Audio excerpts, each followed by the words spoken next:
Buenos días, en nombre de la Asociación Chilena de Endoscopía Digestiva les damos la bienvenida tanto los presentes acá en la Sociedad de Gastroenterología como en los que nos acompañan vía streaming. Hoy día tengo el placer de presentar a dos colegas. El primero va a presentar endoscopía en el adulto mayor, las diferencias. Es el doctor Felipe Moscoso, gastroenterólogo del Hospital San Juan de Dios y la Clínica Alemana. Y también tengo el agrado de presentar al doctor Rodney Stock, cirujano endoscopista terapéutico del Instituto Nacional del Cáncer, que nos va a presentar el manejo endoscópico oncológico en el adulto mayor. Les damos la bienvenida y le dejo con ustedes al doctor Felipe Moscoso. Hola, buenos días a todos. Muchas gracias, Catalina. Un placer, digamos, que me hayan invitado a dar esta pequeña charla. Y agradecido a la gente que está presente acá y a la gente que nos acompaña vía web.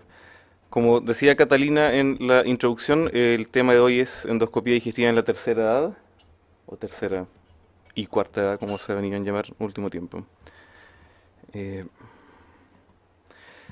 Estos son algunos de los aspectos de los que vamos a hablar el día de hoy, algunos aspectos demográficos de la población en Chile, los riesgos de la endoscopía en la tercera edad, algo sobre los rendimientos diagnósticos en endoscopía y colonoscopía en particular, complicaciones, aspectos prácticos en la sedación y sobre la preparación de colonoscopía y un tema que aún no está definido, que tiene que ver con el límite de la edad para algunos procedimientos endoscópicos, en particular el screening en colonoscopía.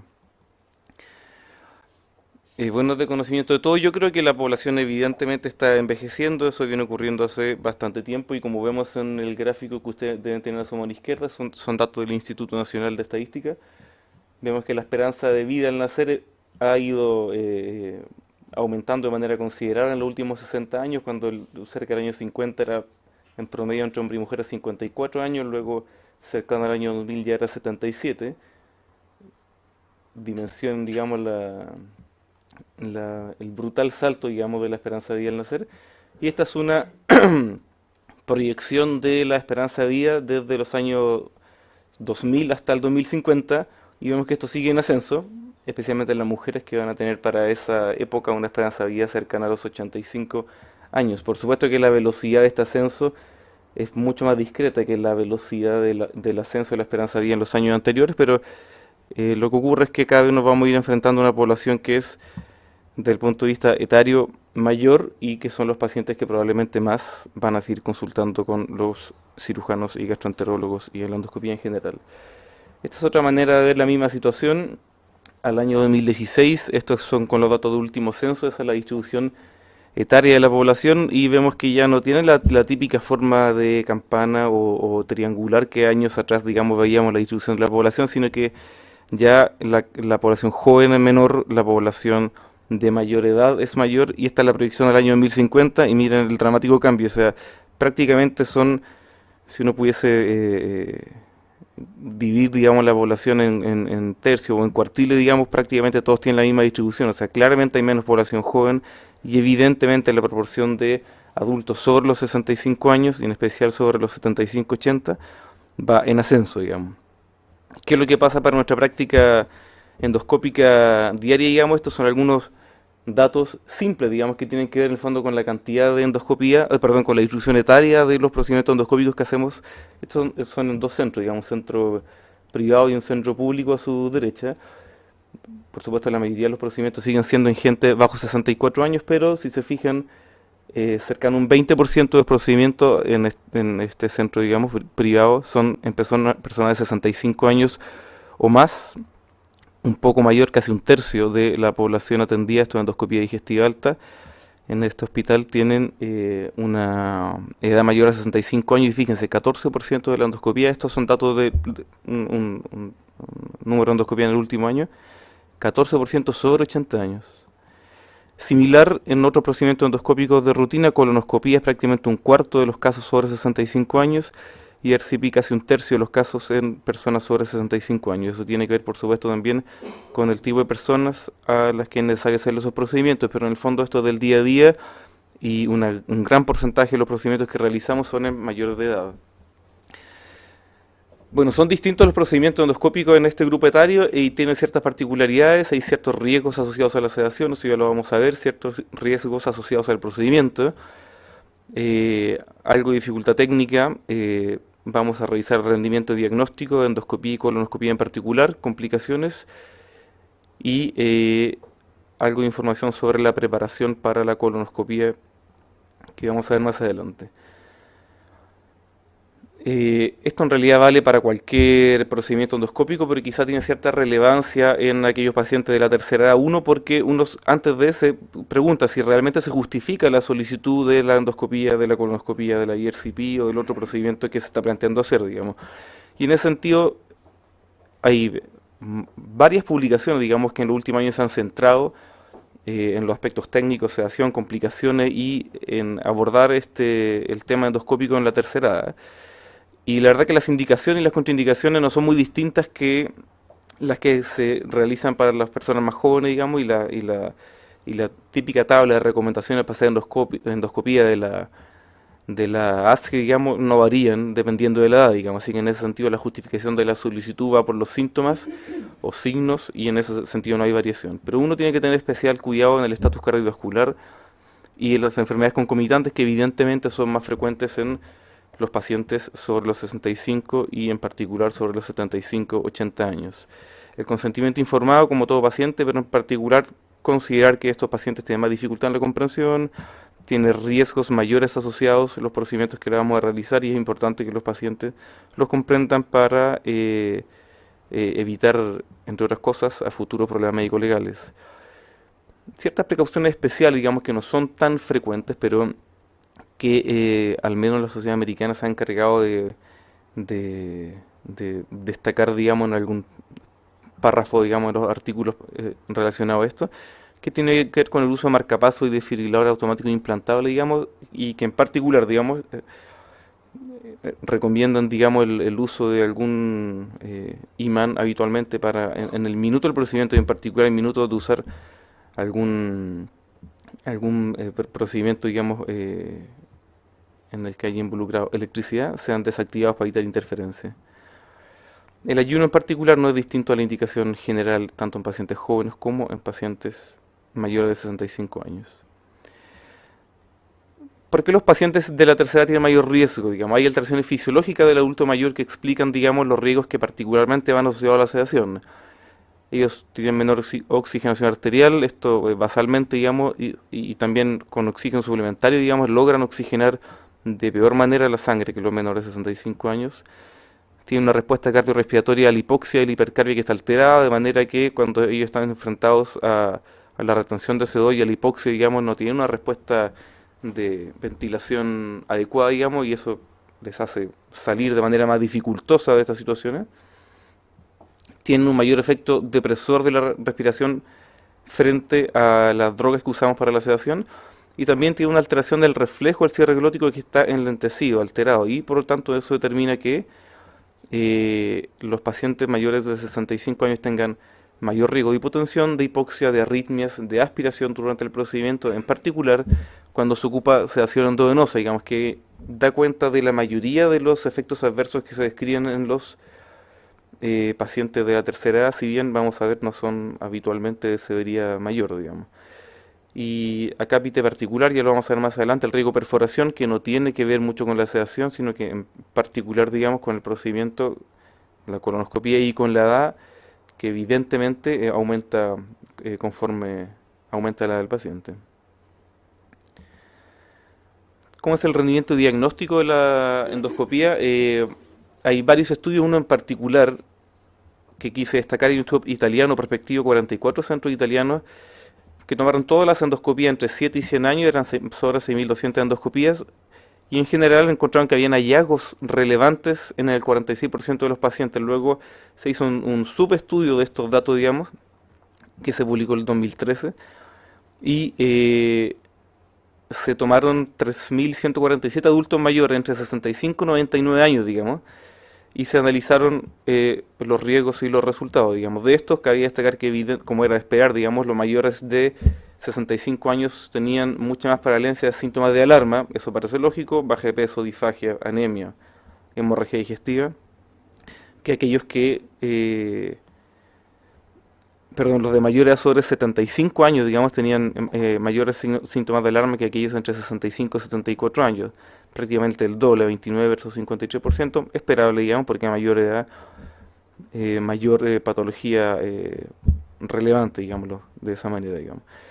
Si lo alcanzan a ver en esa tabla, que no se ve muy bien, ustedes pueden ver arriba que a medida que avanza la edad, esto es un continuo cada 5 años de los 65 hasta más de 85 años, la probabilidad de encontrar algún hallazgo que ellos lo catalogaron como muy relevante, eso significa cáncer, úlcera gástrica o úlcera duodenal, aumenta de manera progresiva, 6%, 7%, 11%, 13% y 17% en pacientes sobre los 85 años, digamos, de manera que evidentemente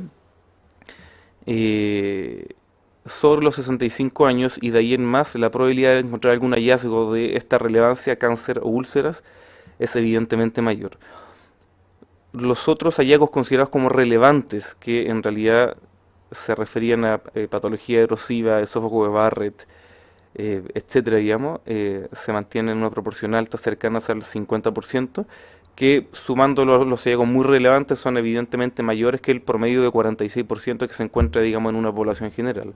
O sea, evidentemente hacer endoscopía en pacientes sobre 65 años da cuenta de un rendimiento diagnóstico mayor que tiene relación con la patología que tienen estos pacientes.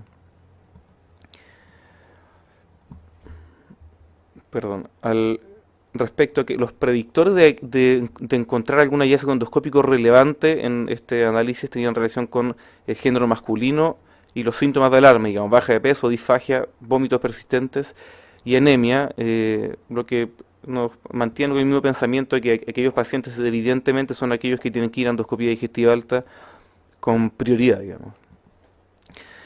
¿Qué pasa en la colonoscopía? Hay no muchos estudios prospectivos al respecto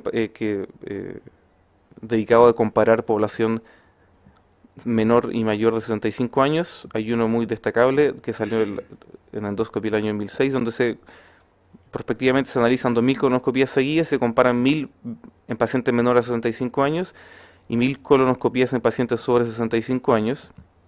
Y se puede ver en el fondo como el rendimiento en términos de endoscopía completada, digamos, hasta ciego, y los motivos por los cuales eso no se logró. Uno puede ver que en los pacientes menores de 65 años la tasa de llegada a ciego era 86%, que para lo aceptable, digamos, no es muy bueno, digamos, pero era significativamente menor en aquella población que era mayor de 65 años, pero esto daba cuenta particularmente no por un aspecto técnico ni de preparación, como podemos ver en el detalle de la tabla que abajo, sino más bien con patologías obstructivas, digamos, particularmente diverticular y neoplásica obstructiva, que impedía la llegada a ciego, de manera que excluidos aquellos datos, la llegada a ciego en los pacientes mayores y menores de 65 años era relativamente similar, en torno al 87 u 88%, por supuesto no muy destacable en esta serie, digamos. Y sobre los diagnósticos, cosa de esperar también, podemos ver que no son iguales. Es más probable encontrar cáncer en un paciente mayor de 65 años, es menos probable encontrar enfermedad inflamatoria intestinal en un mayor de 65 años, es mucho más probable encontrar enfermedad diverticular. Y en general podemos ver que uno logra encontrar algún diagnóstico, entre comillas, significativo en el 64% de los pacientes sobre 65 años versus el 45% de aquellos pacientes menores de 65 años. Esto en el fondo en el contexto de colonoscopías por cualquier motivo, screening y sintomática, digamos.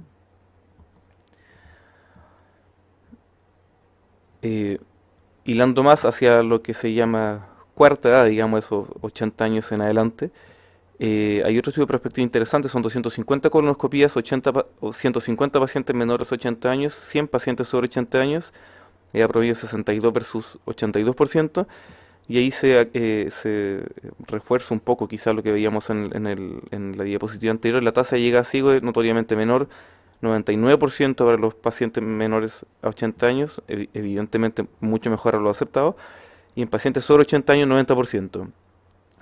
Claramente eso es diferente, y esta tabla acá arroja cierto detalle, que esto no tiene que ver mucho quizá o poco, digamos, con la preparación que se logra. Si ustedes se fijan en esta tabla, los pacientes sobre 80 años que lograron una adecuada preparación lograron una tasa de llegada a ciego de 94%. Aquellos pacientes bajo los 80 años que lograron una adecuada preparación lograron una tasa de llegada a ciego cercana al 99%. O sea, vale decir, me perdí acá. Aquellos pacientes que tienen una mala preparación, evidentemente la tasa de llegada a ciego menor, y eso es uno de los factores que tienen incidencia en el éxito, digamos, de completar la colonoscopia de manera efectiva hasta ciego. Uno de los aspectos es la preparación, que es lo que se muestra acá. Hay otros aspectos, aparte de eso, los vamos a ver más adelante, digamos.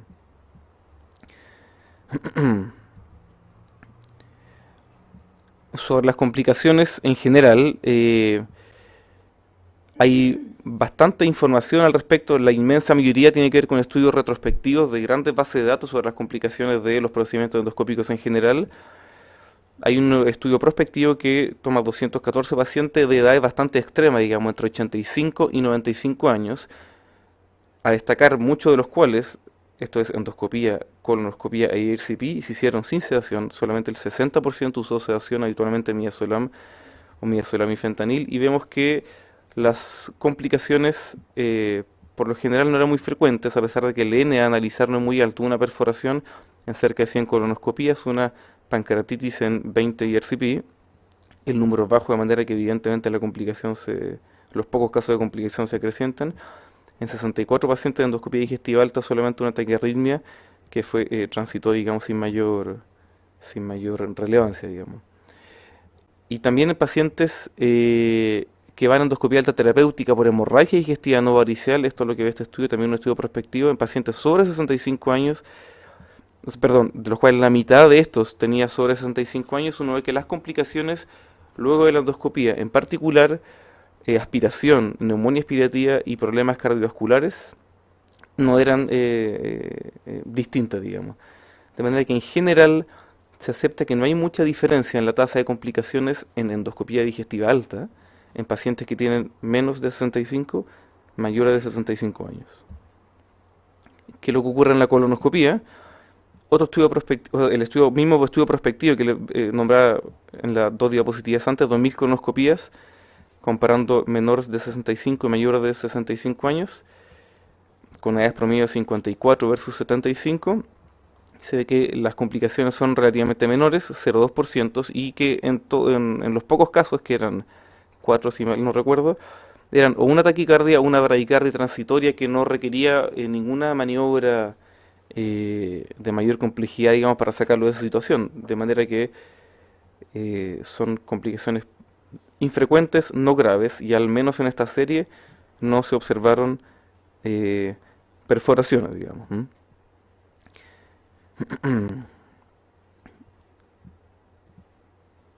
Otro estudio prospectivo, digamos, que también les comentaba antes, en población ya de mayor edad, digamos, menores de 80 versus mayores de 80, en promedio 62 versus 82 años, se ve que la tasa de complicaciones relacionadas a la sedación en este estudio era bastante mayor, digamos. Seguramente el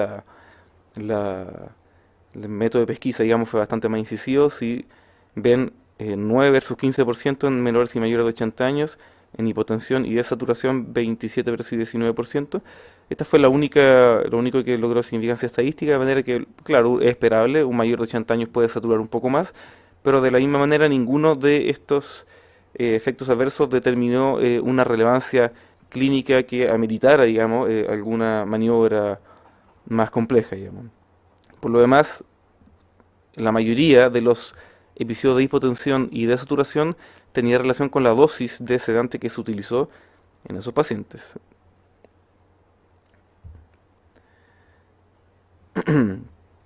Perdón, de manera esto para reforzar en el fondo que la mayoría de los eventos adversos se relacionan a la sedación y por lo mismo se asocian a la dosis de sedante que se usa.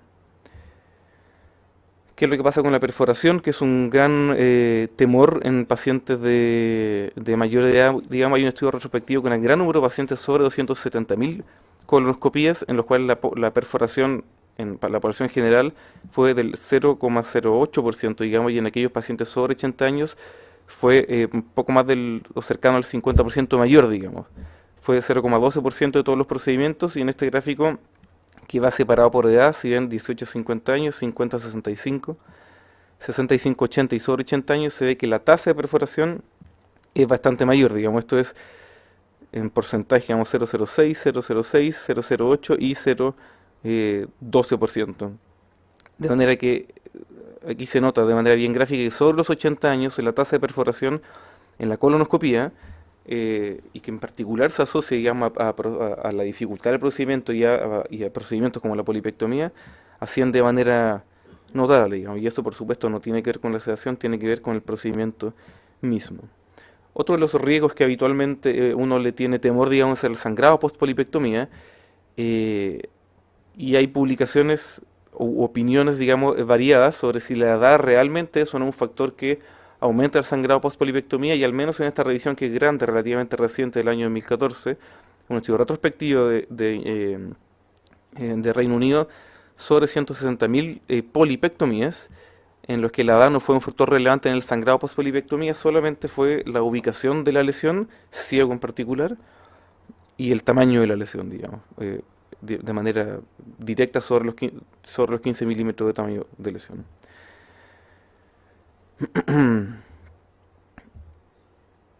Eh, va. ¿Avanza ahí o no? Es que aquí no me avanza. Sobre la sedación, ahí está. ¿Qué es lo que se recomienda? No son muy distintas las recomendaciones de la Sociedad Americana y Europea con respecto a la sedación y a la monitorización del paciente de la tercera edad. En particular, como en todos los pacientes, monitorización básica, presión arterial, frecuencia cardíaca y oximetría de pulso de manera continua. Y se recomienda, no es un deber, digamos, pero electrocardiograma continuo en aquello mayor de 65 años. Punto relevante puede considerarse la endoscopía sin sedación. En la práctica, yo creo que a todos nos ha tocado. Evidentemente, el adulto mayor tiene una mejor tolerancia a hacer una endoscopía alta sin sedación.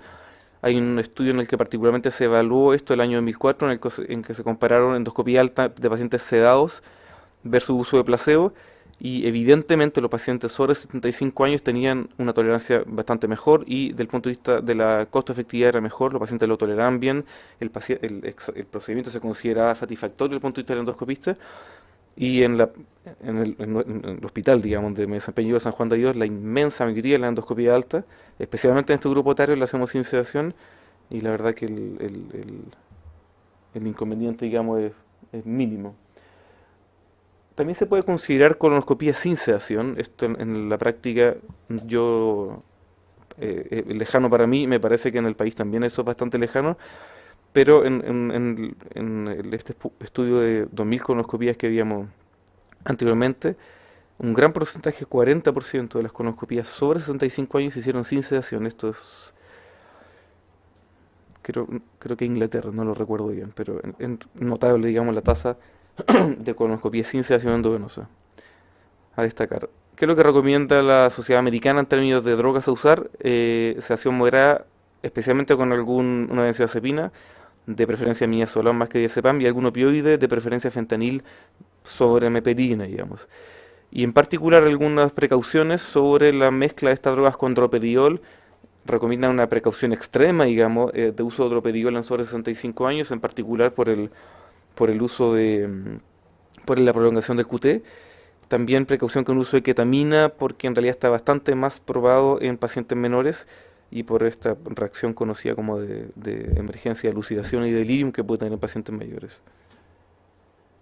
Sobre el propofol, perdón, en realidad hace ya bastante años hay bastantes estudios sobre el uso de propofol guiado por anestesista, o propofol guiado por la enfermera y el endoscopista, y en general el uso no tiene mucho que ver con la edad del paciente, más bien con la comorbilidad, así que el criterio para usarlo más bien no tiene mucha relación con la edad del paciente, sino que más bien con el estatus funcional y con el ASA que tiene el paciente en cuestión.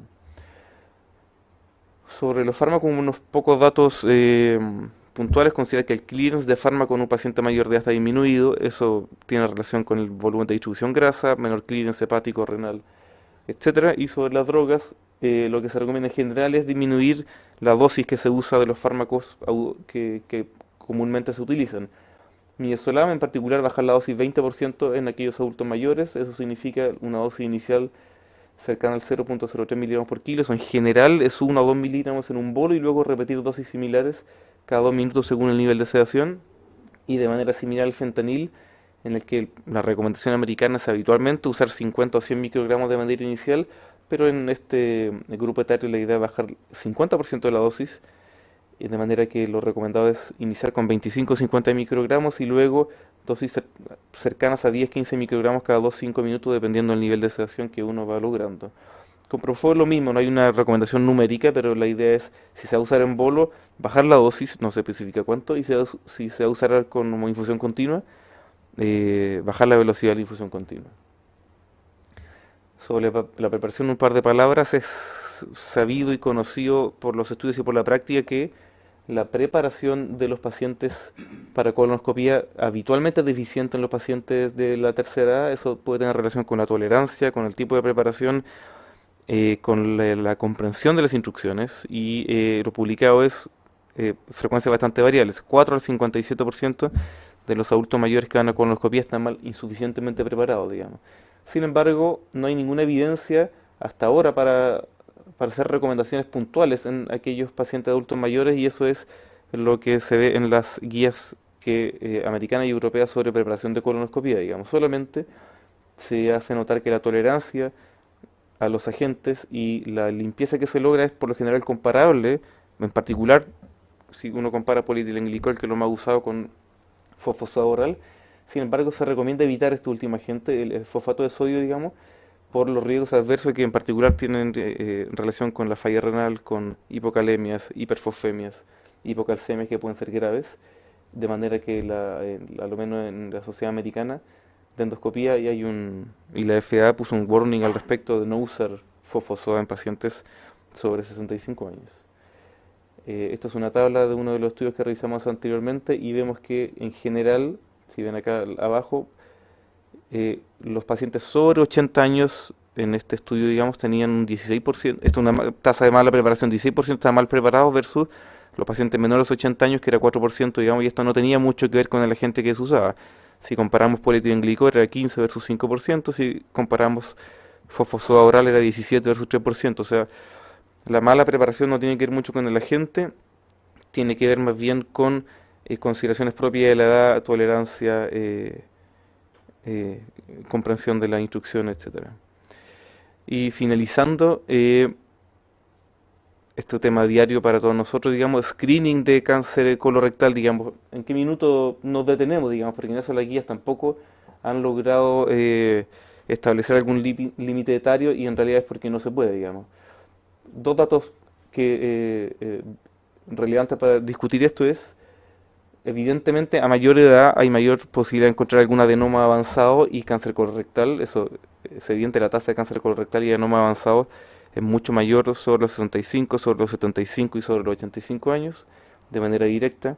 Sin embargo, el beneficio neto en términos de sobrevida de hacer colonoscopia de screening en los pacientes disminuye a medida que uno avanza en la edad, y eso tiene que ver con que, por supuesto, que el paciente de más avanzada tiende tiene más patología y termina falleciendo muchas veces por otra causa que no tiene relación con el cáncer colorectal recientemente diagnosticado. Al respecto, hay estudios que muestran que los cánceres colorectales detectados en programas de screening sobre 75 años terminan falleciendo, la mayoría de ellos, de otra causa que no tiene que ver con el cáncer colorectal. Entonces, ¿en qué minuto deja de ser útil hacer el screening de cáncer colorectal? Y eso en realidad, del punto de vista numérico etario, no está claro. Lo que sí está claro es que esto no solamente depende de la edad, sino que más bien de la comorbilidad, del performance status del paciente y de la expectativa de vida individual, de manera que esa decisión va en el caso a caso, digamos. La única guía, que es una guía del 2008 de esta fuerza de trabajo, digamos, de Estados Unidos, que se dedica a la prevención, que establece un número, dicen, entre los 75 y los 85 años, véalo de manera individual, no se recomienda hacerlo de manera rutinaria, según el performance status del paciente, y desaconsejable de manera voluntariosa, digamos, sobre los 85 años, digamos. Las otras guías habitualmente es difícil que establezcan un rango etario en particular, sino que se enfocan en discutir caso a caso la decisión.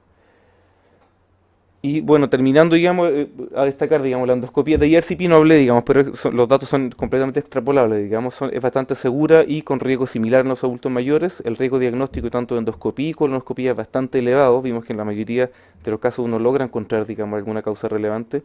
Y las complicaciones en adultos mayores se asocian habitualmente a la sedación, cosa que es manejable. ¿De qué manera? Evitando la sedación, que en adultos mayores es una excelente opción, especialmente endoscopía alta. Teniendo cautela en la dosis de los sedantes y en el uso de propofol, para los que lo tienen disponible. También destacar que la colonoscopia es segura en los pacientes sobre 65 y sobre 80 años, pero hay riesgo de perforación que es mayor, en particular a partir de los 80 años. Conocer, digamos, esto ya se sabe que la preparación adecuada es más difícil en un paciente adulto mayor y que por tanto la tasa de llegada a SIGO en general tiende a ser más dificultosa. Y que la detención del screening de cáncer colorectal no solamente depende de la edad, y es poco probable que haya una recomendación tácita al respecto, sino que más bien depende del estatus funcional de ese paciente. Yo termino mi presentación y lo dejo ahora con Rodney, que le va a hablar sobre oncología y endoscopía en la tercera edad. Buenos días, yo soy el doctor Rodney Stock, trabajo en el Instituto Nacional del Cáncer y la verdad que hoy día me pidieron que hablara un poco sobre el manejo endoscópico oncológico en el paciente adulto mayor. Como veremos, como ya nos dijo el doctor Moscoso, la endoscopía en el adulto mayor tiene varias cosas oscuras en el aire, sobre todo con los seguimientos y hasta cuándo llegar. Y con el paciente oncológico también hay un tema que no está muy resuelto y que depende más bien de la realidad local de cada servicio y de los acuerdos que se pueda llegar con los colegas. También hay que tener en claro que una cosa es la endoscopía diagnóstica o de seguimiento, y lo otro es la endoscopía terapéutica, que también se exige mucho en estos pacientes oncológicos, ya sea por las secuelas del tratamiento o por el avance de la misma enfermedad. Y lamentablemente en ese concepto ni siquiera los mismos colegas entienden muy bien la diferencia entre uno y otro. Y la verdad que lamentablemente tienden a minimizar el uso de la endoscopía y eso se transmite a la familia. Entonces hay una presión sutil, pero presente, en pedir hacer endoscopías en situaciones que probablemente son de demasiado riesgo para el paciente en la condición que está. En términos generales, el cáncer, como todos sabemos, tiene factores que son modificables y factores no modificables. Y entre los no modificables está la edad, sobre todo. Hay que tener en cuenta también que el 60% de los cánceres se presentan en gente mayor de 60 años, o sea que conceptualmente son en adultos mayores. Por lo tanto, la petición de estudios, de diagnóstico y de tratamiento de esto es cada vez mayor. Y que en Chile se estima que la carga de enfermedad no transmisible va a ser del 85% en los próximos años. Así que va a ser un tema de aquí a futuro, o sea, actual y futuro. Como entendimiento general, el envejecimiento ya era un problema para la ONU en el 1990, así que declararon el 1 de octubre, hace poquito, el Día Mundial del Adulto Mayor. La tercera edad se considera en Chile sobre los 60 años, los países desarrollados sobre 65, quizás cambie eso en el corto plazo aquí en Chile, y que la expectativa de vida al 2015 es de 83 para las mujeres, 77 años para los hombres, y que al 2050 ya va a ser de 87%, o sea, de 87 años en general. Se estima también que para el 2050 el 20% de la población mundial va a ser mayor de 60 años, por lo tanto toda esta discusión tenemos que ir preparando y probablemente todos estos temas oscuros deberíamos ya empezar como sociedad a definir cuáles van a ser nuestras medidas de tratamiento. En este concepto, uniendo ya cáncer y envejecimiento, tenemos una variedad de adultos mayores autovalentes, otros que requieren un poco de asistencia, adultos mayores con comorbilidades, sin comorbilidades, y también eso va a ir definiendo un poco cuál va a ser nuestra actitud con ellos. Lamentablemente también hay adultos mayores que están en esta condición, en que también uno no puede dar una limitación por edad en el fondo, tiene que decir la verdad, hay que hacerlo como el estado del paciente. Se dice que cuando uno va envejeciendo, ya no, al igual que en los niños, ya no viene solo el paciente, viene con toda una familia aparte. Entonces también hay que tener en cuenta, nosotros como tratantes, cuál es la perspectiva del paciente, o sea, su miedo al cáncer. Y yo creo que cada uno ha tenido en la consulta privada que el abuelito que va todos los años a hacerse la endoscopía porque tiene miedo, porque su hermano murió de cáncer. Entonces, la verdad que al principio, cuando son adultos mayores, relativamente jóvenes, por así decirlo, no hay problema, pero cuando ya se hace más riesgosa la endoscopía o la colonoscopía, ya hay que tener ciertas limitaciones a cuanto a lo que uno le está ofreciendo al paciente. También hay una incertidumbre entre la condición de riesgo. Quizás para nosotros sea muy claro decirle a un paciente, mire, usted no tiene metaplasia o tiene un poquito de atrofia del estómago, vaya tranquilo, pero al paciente que busca en internet, que lee y no tiene un concepto claro, eso genera ansiedad. Y si uno no le da acogida a esa ansiedad, él va a ir a otro quizás a buscar atención en otro lado y hacerse la endoscopía o la colonoscopía en otra parte. También cuando ya el paciente es oncológico propiamente tal, hay una expectativa sobre la curación. Y mucho paciente llega a terapia paliativa buscando curarse del cáncer, o uno le hace, y pasa, después de haberle explicado 1000 veces a la familia o al paciente que la IRCP es solo para el cambio de prótesis y todo, y le preguntan cómo está el tumor, cuánto ha crecido, si ha disminuido o no. Es difícil hacerle entender al paciente que la endoscopía muchas veces, y la mayoría de las veces, no es un tratamiento para la enfermedad, sino que más bien una paliación del estado en que está. Hay también un problema en el paciente, y que es una materia muy habitual en el policlínico que uno hace, que es la capacidad de comprender su terapia y la efectividad de lo que estamos haciendo. En general, cuando uno trata una colitis, o sea, una rectitis actínica, o trata una estenosis actínica, uno sabe que tiene una limitación al resultado y que probablemente la enfermedad va a volver. El paciente siempre tiene la expectativa de sanarse y volver a estar como estaba antes. Ahí hay que tener un manejo puntual con el paciente y repetirle constantemente cuáles son las limitaciones que tenemos, cuáles son nuestros objetivos, ser muy claros los objetivos que tienen que ser paso a paso. Y también hay que aclarar que cualquier cosa que hagamos, por muy mínima que se vea la endoscopía, y esto es una cosa histórica, que la endoscopía siempre se vio desde un principio como un procedimiento poco invasivo, no agresivo, actualmente con la capacidad terapéutica que tiene la endoscopía también puede tener consecuencias. Entonces hay que dejar muy claro cuál es el objetivo de la terapia. Sobre la familia también hay que decirlo. Cuando en la edad pediátrica viene la mamá, y nosotros siempre nos quejamos que la mamá reclama más que el paciente o más complicado que el paciente, en la edad adulta también pasa lo mismo. Viene toda una familia que se acordaron del abuelito, que se acordaron del papá porque se enfermó y necesita, y vienen en multitud a preguntar y a exigir tratamiento y a esperar que el caballero vuelva a rejuvenecer un poco con la endoscopia. La verdad que también hay que tener súper claro y dejarle muy claro cuáles son las expectativas de la curación, si hay expectativas que se cure, cuáles son los objetivos de la terapia. Tratar de dejar de lado los conflictos familiares y la historia familiar propia. Y hay otro tema que se ve mucho en la parte privada, afortunadamente nosotros en la parte pública no lo tenemos, que es el costo de la terapia y qué tan larga es la terapia. Los pacientes a veces se ven sometidos a largas terapias endoscópicas de dilatación o de erradicación de la rectitis actínica, y claro, está siempre el tema de que cuántos controles más necesito, doctor, cuándo voy a venir, cómo es. La verdad que en la práctica nosotros vemos que las guías son bastante claras en decir que se requiere 3 o 4 terapias para resolver una estenosis o una rectitis actínica, pero en la práctica esto es mucho más. Y lo otro muy importante respecto a qué es lo que uno planifica con el paciente es ver la red de apoyo que tiene el paciente. Muchos abuelitos nosotros tenemos en el área norte, hay varias comunas que son rurales en el fondo, y la red de apoyo es bastante pobre y el paciente no puede venir a los controles, no puede llegar, no puede tener un acompañante para ir a hacerse la endoscopía o la colonoscopía, y ahí uno tiene que adecuar la terapia y bueno, adaptarse. Muchas veces los dejamos hospitalizados, los damos de alta el otro día. Eso hay que tenerlo presente también. Respecto a qué cosas usamos, bueno, ya lo dijo el doctor Boscoso y eso hay que tenerlo súper presente. O sea, hay abuelos y abuelos. Hay abuelos que tienen esta condición, un performance status muy limitado, y ahí uno efectivamente tiene que limitar el tratamiento, y ahí también hay que trabajar mucho con las unidades de paliativo. Nosotros no siempre tenemos conflictos, pero hay siempre un tema ahí de discusión, es que qué tanto le vamos a hacer. Nosotros tenemos visitas domiciliarias, la unidad de paliativo va a domicilio, encuentra paciente en ciertas condiciones y nos llama por teléfono y nos pregunta, ¿sabe qué? Tengo este paciente, nos dan toda la historia clínica y ya lleva 2 semanas sin tragar. ¿Usted lo puede ver y hacer colocar una prótesis? Bueno, sí, podemos evaluarlo, tráigalo para acá, hagamos la endoscopía.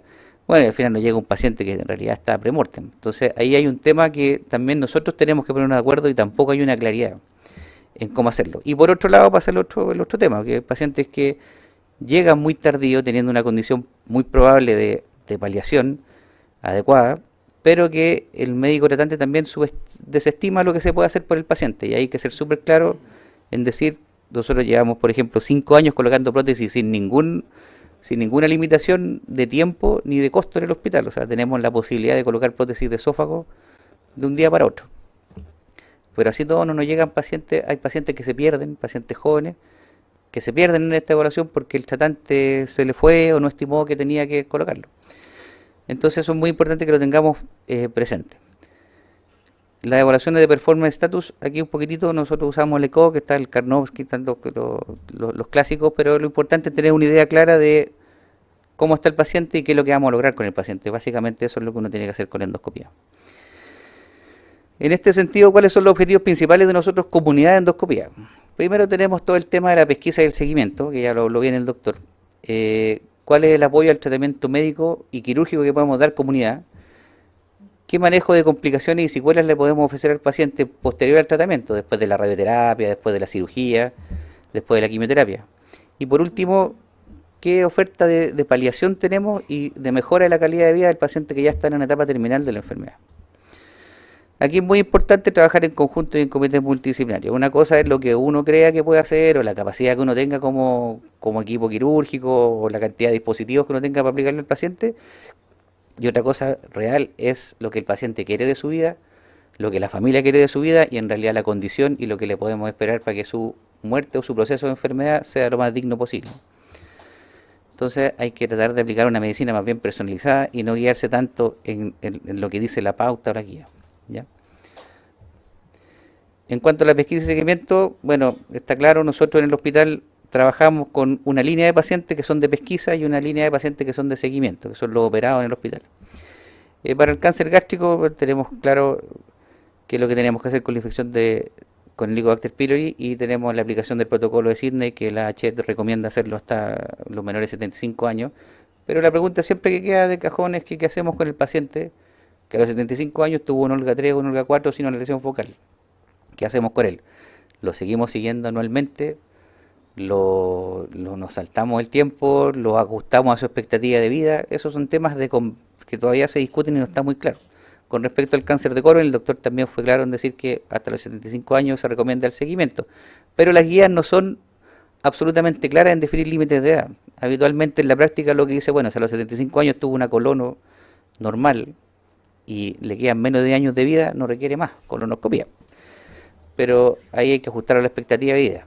Por otro lado, ¿qué pasa con el paciente que tenía pólipo a los 75 años, que se lo sacaron todo, y la familia llega porque el abuelito, el tío anterior había muerto de cáncer de colon y que le dijeron que tenía pólipos? ¿Qué recomendaciones hay ahí?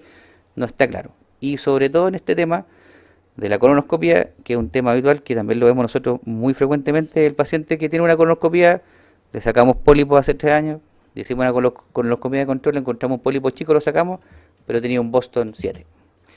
Entonces lo seguimos, lo citamos 3 años más, lo seguimos el año siguiente, le repetimos la colono esperando una mejor preparación, sabiendo que probablemente va a venir mal preparado. Ahí hay un tema, siempre que la pesquisa y seguimiento nos trae ciertos dolores de cabeza respecto a esto. El otro espectro de pacientes son los pacientes que ya están operados de un cáncer de colon. El MinSal dice que hay que seguirlos de por vida, pero ¿qué es de por vida? O sea, si uno se ciñe a la norma, claro, de por vida. Nosotros tenemos en el hospital pacientes que llevan 10 años de operado de cáncer de colon, que en las 10 últimas endoscopias no han tenido nada, pero siguen llegando a controlarse, porque la norma lo dice, y son pacientes que probablemente ya no van a morir de cáncer de colon. Lo mismo con el SEA gástrico operado, no se aconseja un seguimiento por el MinSal, sin embargo, por algunas cosas de la vida, nosotros seguimos recibiendo pacientes con gastrectomía total, que vienen a control de seguimiento. Y sobre todo está todo el tema abierto ahora que se está haciendo ISD más frecuente y en varios lugares. ¿Qué hacemos después? Porque dice la guía MinSal que el paciente que hizo una resección endoscópica tiene que ir a seguimiento anual hasta los 5 años. Si después de los 5 años no encontramos nada, se puede dar de alta.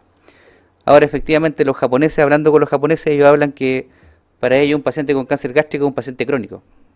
Lo ven hasta que se muere, le hacen endoscopia hasta que se muere, porque están súper conscientes que pueden aparecer lesiones focales en cualquier momento de la evolución de la enfermedad. Entonces son varios temas que todavía tenemos que discutir nosotros como chilenos para adecuarlo a la realidad nacional.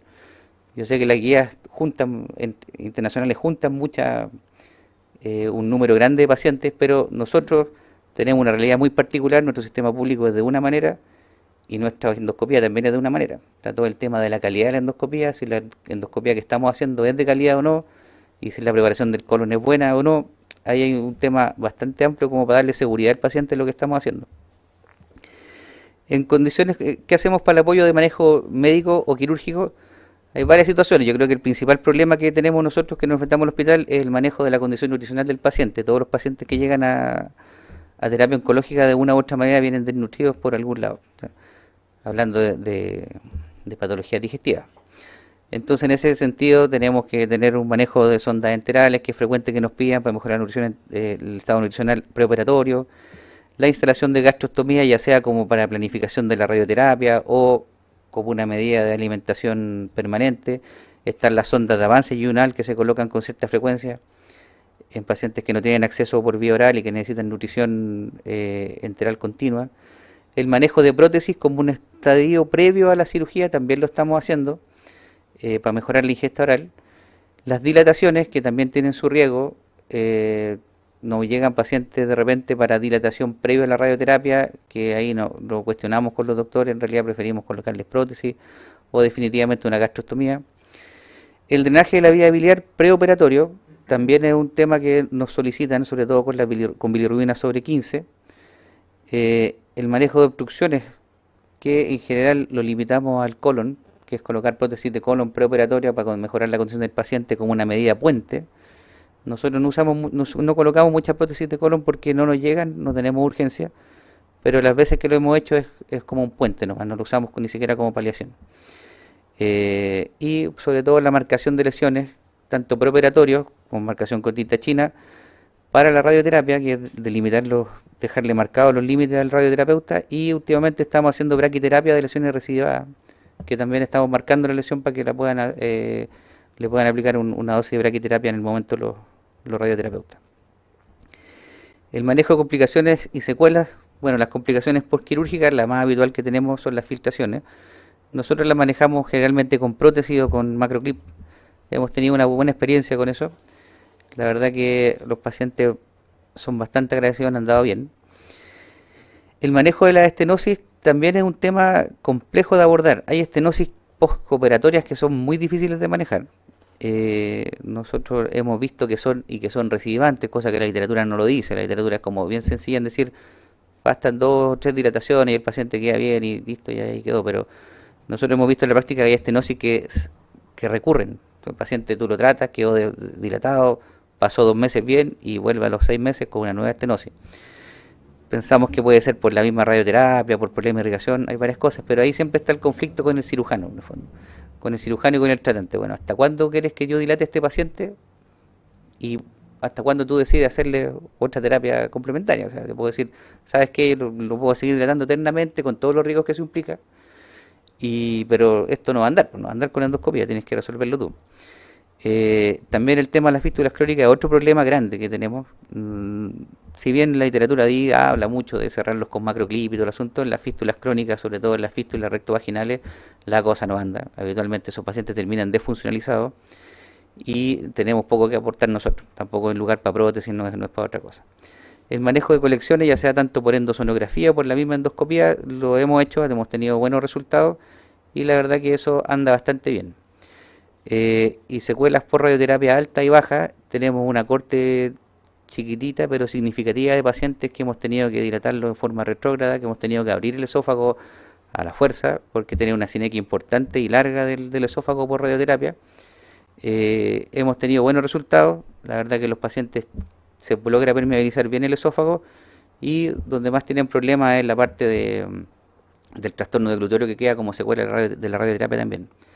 Y las obstrucciones bajas también, y ahí viene de nuevo el otro problema con los cirujanos. Muchos pacientes quedan ostomizados y hacen estenosis de la colorectoanastomosis o hacen estenosis de la anastomosis distal, y uno los dilata y ve que esa estenosis no cede y no da, porque muchas veces está la pelvis congelada por la radioterapia u otras cosas, pero el paciente sigue yendo a dilataciones con la esperanza de que alguna vez le van a cerrar la ostomía y va a poder vivir sin ostomía. Y ahí también hay que ser muy honesto y hablar muy bien con los colegas y decirles, ¿sabes qué? Seguir dilatando a este paciente no tiene ningún sentido, lo estamos sometiendo a un riesgo, un adulto mayor que la verdad, por sus propias estadísticas, los cirujanos saben que los pacientes ostomizados adulto mayor muy pocas veces terminan reconstituidos del tránsito. Para la cirugía, ¿qué le podemos ofrecer? Tenemos que este punto acá, para los cirujanos, es muy fácil de definir cuándo o no operar. Y eso es un tema súper sencillo. Los pacientes van al comité, lo ve el anestesista y ven un paciente con poca comorbilidades, que están bien controlados, que tienen un performance status decente, que están bien nutridos o un poquito desnutridos, que no tienen demencia y por lo tanto su morbilidad caída, y dicen, este paciente se opera. Pero ¿cuál es el problema con nosotros? ¿Qué pasa para la endoscopía? Porque en la endoscopía no tenemos una definición clara de esto. En general, como les decía al principio, la endoscopía siempre se ha un poquito minimizado en cuanto a la agresión hacia el paciente. Entonces, cuando un cirujano dice en realidad no, está muy mal para operarlo, pero que vaya a endoscopía, que en endoscopía le pueden hacer algo, que lo dilaten, que le pongan una prótesis, que haga lo que sea. Y ahí no tenemos un punto claro de definición cuando el paciente realmente es candidato a una terapia endoscópica o no es candidato a una terapia endoscópica. Y ahí tenemos todo este tema. Vamos a dejar bien claro que el bueno es el endoscopista y los demás vean ustedes quién es quién, pero siempre el tratante y el anestesista son un problema para nosotros. En cuanto al paciente paliativo, que es en realidad el que tiene más problemas a mi juicio, siempre tenemos problemas que qué es lo que le podemos ofrecer, porque muchas veces para hacerle cosas, ya sea una IRCP, una prótesis, hay que llevarlo a pabellón. Y para llegar a pabellón hay que tener una evaluación preoperatoria. Y en la evaluación preoperatoria aparece la cardiopatía coronaria, el ecocardio alterado, qué sé yo, la función renal límite. Y la verdad que uno ve al paciente y dice, bueno, este paciente en realidad yo le puedo ofrecer una expectativa de vida de más de 6 meses colocando una prótesis, drenando la vía biliar, haciendo una dilatación, pero el anestesista siempre está a la piedra de tope. Entonces, ¿cuánto de eso podemos hacerlo en la unidad de endoscopía, tomando el riesgo de la sedación, como dijo el doctor, o cuánto de eso realmente hay que llevarlo a pabellón? Eso es un tema que nosotros, al menos comunidad, nos vemos enfrentados a diario. ¿Ya? Muchas veces los quimioterapeutas nos piden, necesito que le baje la bilirrubina para seguir haciendo la quimioterapia. Y uno va y encuentra una vía biliar que está ni siquiera obstruida por el dentro del lumen, sino que es por fuera, por una invasión ganglionar, por otras cosas, que la verdad uno no puede hacer nada como IRCPista. Va a llegar con la prótesis y no va a alcanzar a drenar todo lo que tienes que drenar. Y eso hay que ser súper claro en decirle a los pacientes, porque los pacientes llegan con toda esa expectativa, si llegan a decirte al poli, doctor, el doctor me dijo que me tenía que quitar lo amarillo y me hace la quimio y con eso voy a vivir 2 años más y voy a ser feliz. Hay que ser súper claro y acompañar al paciente en eso, ¿ya? Hay muchos pacientes de edad avanzada, sin ninguna opción, que llegan porque ya no tienen ninguna alternativa terapéutica, llega la familia con él y dice, bueno doctor, aquí me dijeron que usted lo iba a dejar comiendo y que iba a engordar y que iba a poder vivir. También hay que ser súper claro en explicar que las prótesis migran, que tienen complicaciones, que duelen las prótesis. Yo creo que el campo que más se abre para la endoscopía es el manejo del dolor inmanejable, que es con la endosonografía que ahora nosotros tenemos, que es con la neurolisis del plexo celíaco. Eso sí lo podemos hacer y la verdad que la mayoría de los pacientes se puede lograr. Y cuando ya no hay alternativa endoscópica, ¿qué podemos hacer? Y ahí hay que ser también súper duro con los colegas y decirles, ¿sabes qué? Por endoscopía no me lo sigan mandando porque en realidad ya no lo puedo hacer, ya no le puedo colocar más prótesis más arriba porque está en una invasión completa de la vía biliar. Ya le hemos puesto 1000 prótesis y el estómago está completamente tapado, o sea, comprometido completamente con cáncer, ya no hay vaciamiento gástrico. Entonces, ¿qué es lo que hacemos? Y en el fondo, ahí uno tiene que centrarse en qué es lo que le vamos a ofrecer al paciente, respecto a su calidad de vida, no respecto a lo que nosotros queremos lograr como terapeuta o con lo que sintamos como. Yo creo que como criterio así fundamental para nosotros, morirse sin una ostomía es como un objetivo importante. Yo creo que eso es para un paciente súper digno, morirse sin una gastrostomía, morirse sin una colostomía, y si podemos hacer algo, yo creo que hay que extremar un poquito los esfuerzos para que eso sea así. Lo otro es el tema de alimentarse por boca. Cuando uno ve un paciente que lleva 6 meses sin comer nada por boca y alimentándose por gastrostomía y uno lo logró dilatar y al otro día va y le dice, bueno, tome agua para ver cómo anda, o sea, esa cara de felicidad que tiene la gente, no, yo no la he visto nunca, ni siquiera cuando le regala el regalo favorito al hijo. No. la verdad que eso es una cosa de dignidad y de calidad de vida. Manejar la ictericia, vivir con prurito es horrible, uno tiene que tratar de hacer lo posible por manejar la ictericia, pero también hay que ser súper claro que no todas las ictericias las podemos manejar por endoscopía. El tema de los sangrados crónicos y la anemia recidivante en el adulto mayor puede ser un problema importante, sobre todo en los cardiópatas, y ahí hay que echar mano al amigo argón y tratar de quemar todo lo que uno pueda. Descomprimir obstrucciones crónicas. Como les decía yo, nosotros no usamos mucho las prótesis colónicas para manejo paliativo porque tienen bastantes complicaciones. Lo que sí hemos usado algunas veces es dejar puesta una gastrostomía para descomprimir las obstrucciones crónicas de intestino.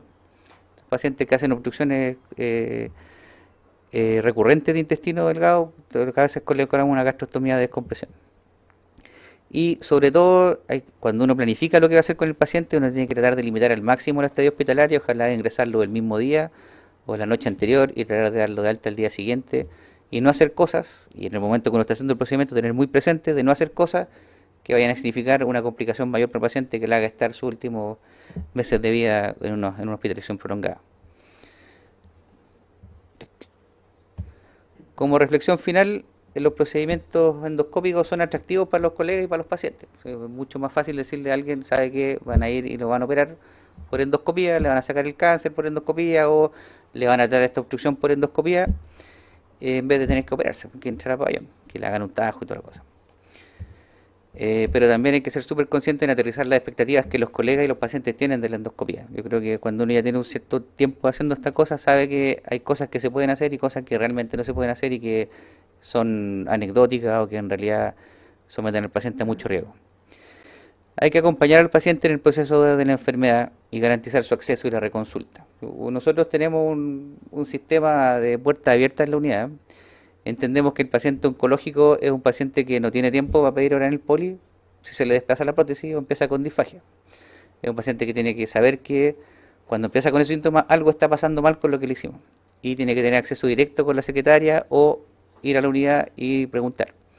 Y eso es lo que hacemos nosotros. Yo creo que cada vez que uno hace algo terapéutico en estos pacientes hay que tenerlo súper presente y dejar esa puerta abierta. No es un paciente normal, es un paciente que requiere una atención urgente. Un abuelito que vomita 2 días puede llegar en muy malas condiciones al tercero. Y ante todo, como dicen por ahí, es no hacerle daño al paciente. O sea, la endoscopia es una muy buena herramienta para hacer cosas, pero hay que tratar de no hacer más para no dañar al paciente. Eso.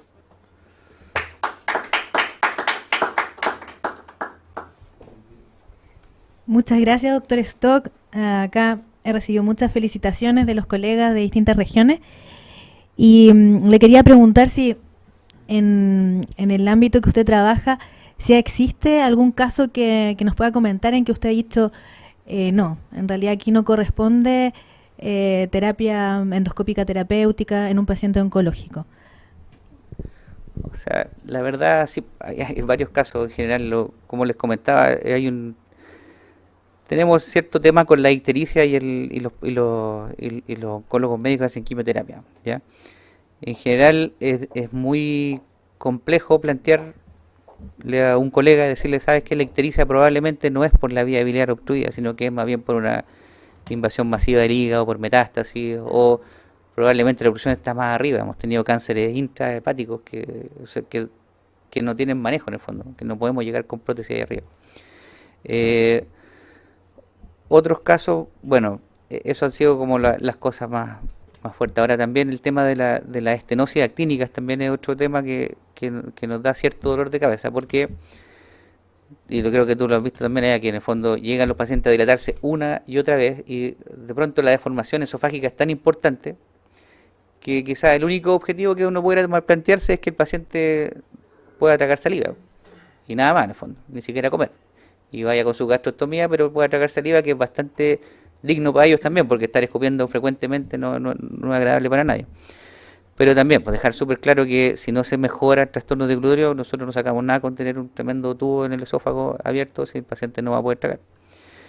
Cosas de ese estilo son. También las obstrucciones de colon, también hay una manera de simplificar las cosas que es muy fácil. Yo soy cirujano y también, como cirujano, también tiendo a simplificar las cosas. De decir, voy a colocar una prótesis, no lo podemos operar porque tiene metástasis por todos lados, qué sé yo, pero colocar una prótesis anda todo muy bien. Pero las prótesis de colon tienen limitaciones, La altura donde está la oclusión es vital, es importante si podemos llegar, si hay lumen. Y también, una vez puesta la prótesis de colon y resuelta la oclusión, ¿cuánto tiempo va a estar esa prótesis ahí? ¿Qué es lo que va a pasar con la prótesis en los puntos de apoyo? Entonces ahí uno tiene que tratar de limitar y aterrizar un poquitito la terapia endoscópica. Muchas gracias. Y una pregunta para los dos. ¿Hay una edad límite que ustedes tienen en los procedimientos? ¿Cuál ha sido el paciente de más edad que han podido hacer un procedimiento endoscópico? Doctor Moscoso. Sobre edad límite, yo creo que no, en el fondo depende un poco de la indicación. Por supuesto, cuando estoy hablando de endoscopía y colonoscopía, cuando hay hemorragia o síntomas de por medio, yo creo que es difícil plantearse una edad límite. Yo creo que volvemos a lo mismo, tiene que ver un poco con el estatus del paciente. Nos ha tocado, pero es muy infrecuente, creo yo, que un paciente rechacemos hacer una endoscopía eh, por el, por la funcionalidad o el aspecto del paciente. En realidad tiene que ser, porque generalmente ahí yo creo que el juicio viene antes de plantear la endoscopía en el tratante que pide la endoscopía. Yo creo que la mayoría de aquellos pacientes no logran llegar a endoscopía porque el tratante de buena manera justificó que ese paciente en realidad no tiene sentido hacer una endoscopía porque el diagnóstico no va a terminar ninguna conducta y se diagnostique lo que se diagnostique, va a ser irrelevante para la sobriedad del paciente. Entonces yo creo que la mayoría de esos pacientes se definen en ese minuto, en la sala del paciente hospitalizado y no llega a endoscopía. Esa es mi percepción. Sobre el paciente mañoso, yo creo que Peri 98 quizá, pero hablando de endoscopía alta en el hospital, yo diría que la inmensa mayoría de los pacientes los hacemos sin sedación, solamente con lidocaína tópica. Eso también es un problema de recuperación. Nosotros en el San Juan de Dios, por ejemplo, no tenemos una sala de recuperación tan amplia para ofrecerle sedación a todos los pacientes con endoscopía. Con colonoscopía todos, pero con endoscopía alta pocos. Y en particular los pacientes mayores de edad, sobre 60, 70 años diría yo, ninguna duda que la inmensa mayoría son solamente con lidocaína tópica y la tolerancia es muchísimo mejor que un paciente menor de 60 años, pero sin ninguna duda. Entonces, en ese sentido, los riesgos de la sedación uno se los salta, digamos, con esa conducta. Por supuesto que a veces es necesario, hacemos harta gastrostomía en el hospital, qué sé yo, y ahí la recomendación es bien monitorizado y cantidad de sedación de a poquito y de a poco, digamos, no un bolazo, digamos, porque si no después hay problemas, digamos. Doctor. Nosotros en realidad, por la realidad de nuestros pacientes, en realidad yo no recuerdo un paciente que no hayamos hecho sin sedación. O sea, todos lo sabemos, porque en realidad todo lo oncológico duele en realidad, ¿no? Por suerte tenemos recuperación, o en caso de no tener recuperación tenemos limitado tenemos controlada la demanda, entonces podemos recuperarlo en la unidad, tener un tiempo de recuperarlo ahí, pero lo hacemos todo con recuperación. Y respecto a la edad, en realidad no, o sea, en realidad es como la razón por qué se pide. Yo creo que hay mucho paciente que nos llega de consultorio de repente de 89 años con dolor abdominal, diarrea y y uno ve la condición del paciente y probablemente ahí lo rechaza. Nosotros hemos un poquito sorteado ese problema porque desde hace unos meses estamos haciendo un plan piloto de hacer videoconferencias con los médicos del consultorio. Entonces todos estos casos que son medio difíciles o cuestionables de pedir el examen, nos conectamos todos los lunes 1 hora y se conectan los consultorios por teleconferencia y nos presenta sus casos. Y ahí hay un doctor, a veces vemos 2 doctores, están los becados nuestros y vamos filtrando a los pacientes. Y vamos derivando de repente, quizás este paciente no es para colonoscopía, es por otro tipo de estudio, qué sé yo, atletas de hemorragia oculta, antes de llegar a la endoscopía, sobre todo en estos casos difíciles, y que sí caen pacientes adultos mayores también ahí. Así que eso es una forma de trabajar también que se puede, para nosotros ha sido bastante reconfortante y le ha dado harto feedback a los médicos de atención primaria. Así que así eso es bueno. Uh-huh.